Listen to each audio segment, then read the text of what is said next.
আল্লাহ রাব্বুল আলামিন বলেন, তোমরা যেখানেই অবস্থান করো না কেন, মৃত্যু তোমাদেরকে অবশ্যই গ্রাস করে ফেলবে, যদিও তোমরা সুরক্ষিত দুর্গে অবস্থান করো না কেন। তোমাদেরকে যদি এত বডিগার্ড দেওয়া হয়, এত নিরাপত্তা দেওয়া হয় যে একটা মশা মাছি পর্যন্ত তোমার শরীরে বসতে পারে না, এত নিরাপত্তা, কিন্তু এই নিরাপত্তা তোমাদেরকে মৃত্যু থেকে বাঁচাতে পারবে না। অবশ্যই যখন সময় হয়ে যাবে, তখন আল্লাহর পক্ষ থেকে মালাকুল মউত এসে তোমার রূহ কবজ করে নিয়ে চলে যাবে। এজন্য মৃত্যু থেকে কেউই রেহাই পাবে না। এজন্য আল্লাহ বলতেছেন, আলহাকুমুত তাকাসুর হাত্তা যুরতুমুল মাকাবির। সাবধান, এই প্রাচুর্যের প্রতিযোগিতা করো না, এই দুনিয়ার প্রতিযোগী মধ্যে ব্যস্ত হয়েও না, তোমরা পরকালমুখী হও, দুনিয়ামুখী হয়েও না। হ্যাঁ, এজন্য আমাদের কি হতে হবে? দুনিয়ামুখী না পরকালমুখী? পরকালমুখী হতে হবে। কারণ দুনিয়ার ব্যাপারে রাসূল সাল্লাল্লাহু আলাইহি ওয়াসাল্লাম সরাসরি নিন্দা প্রকাশ করেছেন। আল্লাহ তাআলা কুরআনুল কারীমে দুনিয়ার ব্যাপারে সরাসরি নিন্দা প্রকাশ করেছেন। আল্লাহ রাব্বুল আলামিন বলেন, অবশ্যই পার্থিব জীবন ধোঁকা ছাড়া আর কিছুই নয়। দুনিয়ার জীবনটা হলো আমার জন্য ধোঁকা। এই দুনিয়ার জীবনের পিছনে পড়বেন, দুনিয়ার প্রতি লোভ লালসা রাখবেন, দুনিয়ার প্রতি মহব্বত মায়া মহব্বত রাখবেন, তো আপনি দিন দিন ধোঁকায় পড়বেন। রাসূল সাল্লাল্লাহু আলাইহি ওয়াসাল্লাম দুনিয়ার ব্যাপারে বলেছেন, রাসূল সাল্লাল্লাহু আলাইহি ওয়াসাল্লাম বলেছেন, যে ব্যক্তি দুনিয়াকে মহব্বত করলো তার আখিরাত ধ্বংস হয়ে গেল, আর যে আখিরাতকে মহব্বত করলো তার দুনিয়া ধ্বংস হয়ে গেল। সুতরাং তোমরা ক্ষণস্থায়ী জীবনের চেয়ে চিরস্থায়ী জীবনকে মহামূল্যবান মনে করো। দুনিয়ার জীবনটা হলো ক্ষণস্থায়ী। এই দুনিয়া একদিন ছিল না, এখন আছে, আবার থাকবে না। কিয়ামতের মাধ্যমে আল্লাহ তাআলা দুনিয়াকে একেবারে চূর্ণ বিচূর্ণ করে দিবেন, ধ্বংস করে দিবেন। এই দুনিয়া থাকবে না, কিন্তু আখিরাত চিরস্থায়ী। এই আখিরাতকে আল্লাহ তাআলা চিরস্থায়ী রাখবেন। এই আখিরাতের কোনো কি হবে না, শেষ হবে না। এজন্য রাসূল সাল্লাল্লাহু আলাইহি ওয়াসাল্লাম বলেছেন যে তোমরা দুনিয়ামুখী হও না, ক্ষণস্থায়ী জীবনের ধোঁকায় পড়ো না, তোমরা চিরস্থায়ী পরকালের মুখী হও। আল্লাহ রাসূল সাল্লাল্লাহু আলাইহি ওয়াসাল্লাম বলেছেন, আদ-দুনিয়া সিজনুল মুমিন ওয়া জান্নাতু কাফির। দুনিয়া হলো মুমিনদের জন্য জেলখানা, আর কাফিরদের জন্য বেহেশত। দুনিয়া হলো মুমিনদের জন্য জেলখানা, মুমিনরা যা ইচ্ছা তাই করতে পারবে না। মুমিনদের জীবন চলবে আল্লাহ তাআলার হুকুম মোতাবেক, রাসূল সাল্লাল্লাহু আলাইহি ওয়াসাল্লামের সুন্নাহ মোতাবেক। আর কাফিরদের কোনো কি নাই, তাদের ইচ্ছা মতো তারা দুনিয়াতে চলতে থাকে, তাদের জন্য কোনো বিধিবিধান নাই, তারা যা ইচ্ছা তাই দাদারসে করছে। তারা ইসলামও মানে না, আল্লাহর হুকুম নবীর তরিকা মানে না। এজন্য তারা দাদারসে ইচ্ছা মতো দুনিয়াতে জীবন যাপন করতেছে। আল্লাহ তাআলা বলেছেন, খবরদার কাফেরদের বিলাসিতা দেখে নিজেকে নিয়ে আফসোস করো না যে কাফেরদের এত ধন সম্পদ। আমরা সবসময় আল্লাহর ইবাদত করি, আমরা সবসময় আল্লাহর জিকির করি, আল্লাহর হুকুম আহকাম মানি, অথচ আমরা একেবারে দারিদ্র। আর কাফেররা আল্লাহর হুকুম মানে না, কাফেররা আল্লাহ তাআলার কোনো হুকুম আহকাম মানে না, কোনো ইবাদত বন্দেগী জিকির আজকার করে না। কিন্তু তারপরও এই কাফেরদের এত ধন সম্পদ, এত বিলাসিতার জীবন কেন?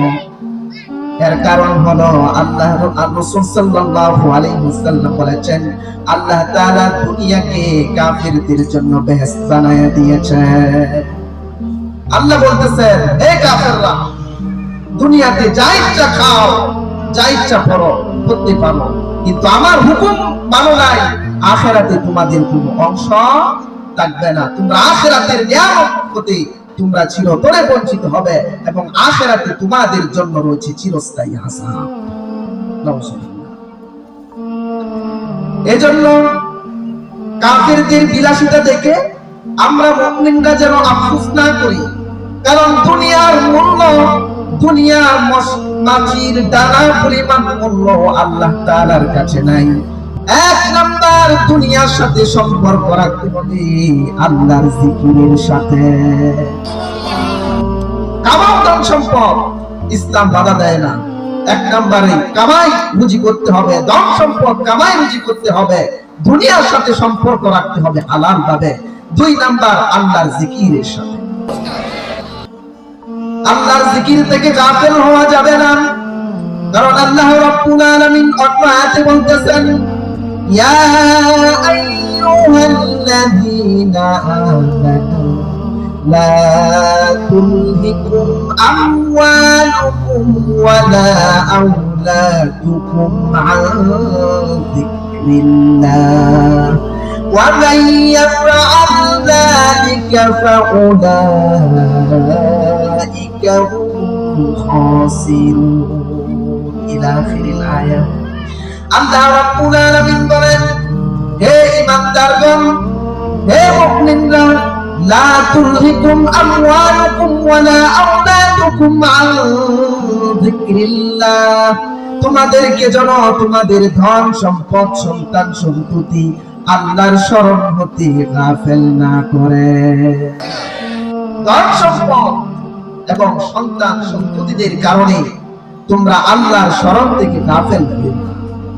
যদি তোমরা ওয়া মাইয়া ফাআল যালিক, যদি তোমরা এই ধন সম্পদ সন্তান সন্ততির কারণে যদি তোমরা আল্লাহর স্মরণ থেকে গাফেল হয়ে যাও, জেনে রাখো ফাউলাইকা হুমুল খাসিরুন, তাহলে তোমরা মারাত্মকভাবে ক্ষতিগ্রস্ত হয়ে যাবে।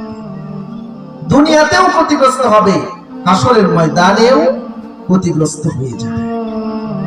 আপনি একটু চিন্তা করেন, সাধারণত মানুষ এই ধন সম্পদ সন্তান সন্ততির কারণেই আল্লাহর স্মরণ থেকে গাফেল হয়। এগুলোর কারণেই মানুষ আল্লাহর স্মরণ থেকে গাফেল হয়, আল্লাহর নাফরমানি করতে বাধ্য হয়।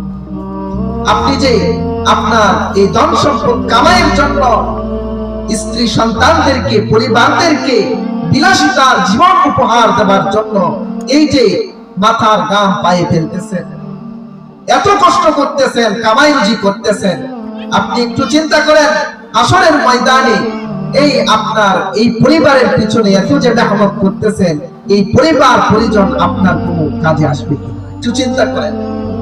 এজন্য আমি এটা বলতেছি না যে আপনি পরিবারের খোঁজ খবর নেবেন না, অবশ্যই নেবেন, কারণ পরিবারের ভরণ পোষণ দেওয়া, স্ত্রীর ভরণ পোষণ দেওয়া, পিতামাতার ভরণ পোষণ দেওয়া এটা আপনার দায়িত্ব, এটা ফরজ ইবাদত, এটা আপনাকে অবশ্যই করতে হবে।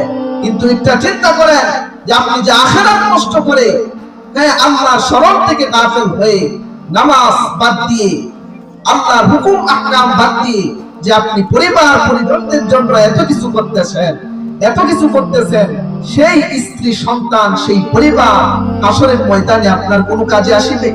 হাসরের ময়দান তো দূরের কথা, মৃত্যুর সময়ও আপনার কোনো কাজে আসবে না। তারা যখন শুনবে আপনি মারা গেছেন, আপনার মারা যাওয়াতে দুঃখ পাবে, তারা কষ্ট পাবে, কান্না করবে, কিন্তু কেউ বলবে না যে এই লোকটা আমাদের জন্য এত কিছু করছে, এই লোকটা কয়েকদিন আমাদের মাঝে থাকুক, আমাদের মাঝে কয়েকদিন থাকুক না, লোকটা এত কষ্ট করছে আমাদের জন্য, লোকটা কয়েকদিন থাকুক, তারপর আমরা দাফন করি। এই কথা কেউ বলে? কেউ বলে না। যখন মারা যাবে সবাই বলবে যে দ্রুত লাশ দাফন করা উত্তম, দ্রুত লাশ দাফন করতে হবে, সবাই লাশ দাফনের কাজে ব্যস্ত হবে। কেউ আপনার খোঁজ খবর নেবে না, কেউ আপনার কথা বুঝতে চাইবে না। এজন্য আখিরাত নষ্ট করে নিজের স্ত্রী সন্তানদের জন্য ধন সম্পদ কামাইয়ের পিছনে পড়বেন না, নিজের পরিবার পরিজনের পিছনে পড়ে এই ধোঁকায় পড়ে আপনার আখিরাত বরবাদ করে দিবেন না। এজন্য আখিরাতেও ঠিক রাখতে হবে, দুনিয়ার জীবনও ঠিক রাখতে হবে। আখিরাত কষ্ট করে যদি দুনিয়ার পিছনে ঘুরঘুর করেন, আল্লাহর কসম আপনি দুনিয়াতেও ক্ষতিগ্রস্ত হয়ে পড়বেন, আখিরাতেও মারাত্মকভাবে ক্ষতিগ্রস্ত হয়ে পড়বেন। কারণ দুনিয়া কেউ কামাই করতে পারে না। আমাদের পূর্ববর্তী যারা, তাদের দিকে আপনি লক্ষ্য করুন। এই যে আমাদের মাহফিলের পিছনে অনেক মানুষ শুয়ে আছে, তাদের দিকে তাকান, তারাও কিন্তু দুনিয়াতে একেবারে ফকির ছিল। তারাও দুনিয়াতে জীবন যাপন করেছে, কেউ বিলাসী ভাবে জীবন যাপন করেছে, সবাই কম বিলাসী ভাবে দুনিয়াতে জীবন যাপন করেছে, কিন্তু কেউই দুনিয়াতে চিরকাল থাকতে পারে নাই, অন্ধকার কবরে এখন শায়িত আছে। আমাদের কেউ একদিন এই দুনিয়ার বিলাসী জীবন ছেড়ে এই অন্ধকার কবরে পাড়ি দিতে হবে। এজন্য আখিরাত বরবাদ করে কখনো দুনিয়ার দুঃখাই পড়বেন না, দুনিয়ার বিলাসিতার জীবনে দুঃখাই পড়বেন না, অবশ্যই আখিরাত করতে হবে। আখিরাতের দিকে লক্ষ্য করুন, দুনিয়ার এই মরিচিকার পিছনে ছুটবেন না। তো আল্লাহ তাআলা বলতেছেন, দুনিয়াতে চলবা, দুনিয়াতে কামাই রুজি করবা, করো।